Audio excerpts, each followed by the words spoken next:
मोदींची 11 वर्ष बोलाची कडी आणि बोलाचा भात, सपकाळ यांची टीका. केंद्रातील मोदी सरकारला 11 वर्ष पूर्ण झाली त्याचे वर्णन प्रदेश काँग्रेसचे अध्यक्ष हर्षवर्धन सपकाळ यांनी बोलाची कडी आणि बोलाचा भात असं केलं आहे. भाजप आणि मोदी सरकारचं काम असंच आहे अशी टीका काँग्रेस प्रदेश अध्यक्ष हर्षवर्धन सपकाळ यांनी नागपूर येथे पत्रकारांशी बोलताना केली. आंतरराष्ट्रीय स्तरावर काम करणाऱ्या संघटनांच्या वतीनं लेखाजोखा मांडला पाहिजे.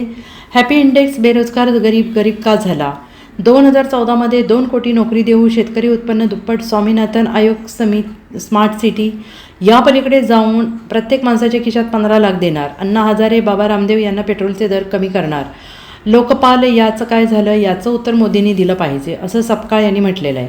राष्ट्रवादी काँग्रेस, शरद पवार या पक्षाने काय निर्णय घ्यावा हा विषय त्यांचा आहे.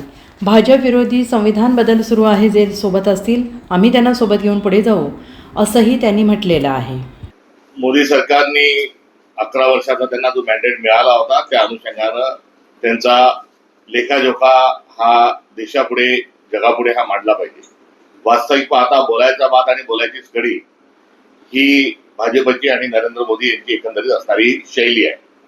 त्यामुळे त्या शैलीचा वापर न करता जे तांत्रिक दृष्टिकोनातून जे मान्यता प्राप्त जे मापदंड आहेत, ज्यांना लोकमान्यता आहे, ज्यांना विज्ञानाची मान्यता आहे आणि जे पॅरामीटर्स हे युनिसेफ सारख्या, वर्ल्ड बँक सारख्या किंवा वर्ल्ड हेल्थ ऑर्गनायझेशन सारख्या ऑर्गनायझेशन ज्यांना रेफर करतात, अशा सगळ्या डाटाच्या अनुषंगानं त्यांनी आपला लेखाजोखा मांडला पाहिजे.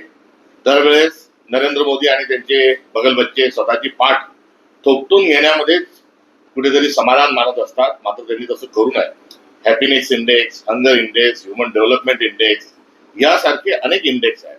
शाळेतून गळती झालेल्या मुलांचं प्रमाण, ग्रॅज्युएट होत चाललेल्या तरुणांचं प्रमाण, रोजगाराची उपलब्धता, या सर्व अनुषंगानं त्यांनी आपला लेखाजोखा मांडला पाहिजे. Bureau report, SVN Marathi, Mumbai.